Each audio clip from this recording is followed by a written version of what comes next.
Welcome to this week's Health and Care update about the coronavirus pandemic in Devon. While we've seen cases fall in Devon over the last few weeks, the rate of that decrease has now started to slow down, and we are starting to see a levelling off of those cases. I'd like to hand over now to my colleague Simon Chant, who will go into more detail about the cases. This is an overview of the latest national and local data on COVID-19 as of Thursday, the 18th of February. We start with the national picture. Cases continue to fall nationally. The number of tests and testing capacity remains high. Deaths are falling but are still above the levels seen in December. Now for the local picture. In Devon, for the latest available week, there were 415 COVID-19 cases and 15 deaths, with rates of both below the national average. Case rates are slightly higher in Exeter and Mid-Devon. Cases of COVID-19 are continuing to fall in Devon, although the rate of decrease has slowed.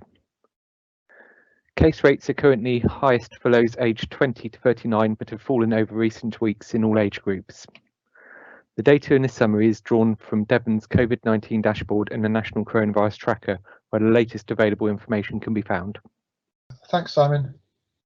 As you can see from the numbers, we're seeing the larger proportion of people testing positive in that younger working age group. So I want to remind people not to be complacent, not just when you're in work, but also travelling to and from work. So remember, please stick to the lockdown regulations. Only go out if it's absolutely essential. And when you do go out, make sure you keep your social distance from one another, wear your face coverings indoors, and wash your hands regularly. And I'd like to hand over to Dr. Paul Johnson from NHS CCG. We're continuing to see a reduction in the numbers of people in hospital with coronavirus, which is really good news.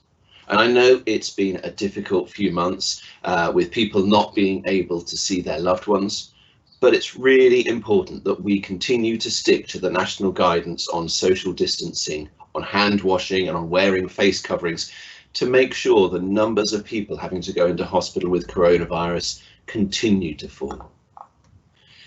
Thanks to the tireless work of staff and volunteers across our country, more than 300,000 of Devon's most vulnerable people have now received a first dose of the vaccine, including more than 96% of those aged 80 and over. We're giving more and more vaccines, with around 12,000 people now getting vaccinated every day in Devon. The priority groups of who gets vaccinated have been set nationally, and we're following them very closely in order to make sure we vaccinate those at greatest risk first. And this week, we move on to the next priority groups. That's people aged 65 to 69 and those who are clinically vulnerable. So if you are under 65 and are clinically vulnerable, you'll be contacted by your GP practice for your vaccine, so you don't need to call them.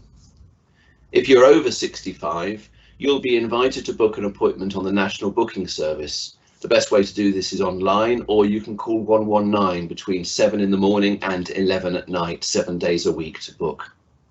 Alternatively, if you're unable to attend one of the national vaccine sites or pharmacy sites, you can wait for your GP practice to contact you. Local GP and community teams have now visited nearly all of the care homes across Devon, whilst the vast majority of people who are housebound and in the eligible groups have also received their vaccine. GP-led services are holding day clinics at additional practice sites to help make access to vaccination services easier for people living in rural or isolated settings. It's now almost 3 months since some people had their first doses, which means it'll be soon time for their second dose. If you didn't receive an appointment when you had your first dose, don't worry. You will be contacted before your second dose is due. And this will be via a message from your GP practice or your local hospital or the national booking system. So our message to you continues to be, if you've been offered a vaccine, please take it up.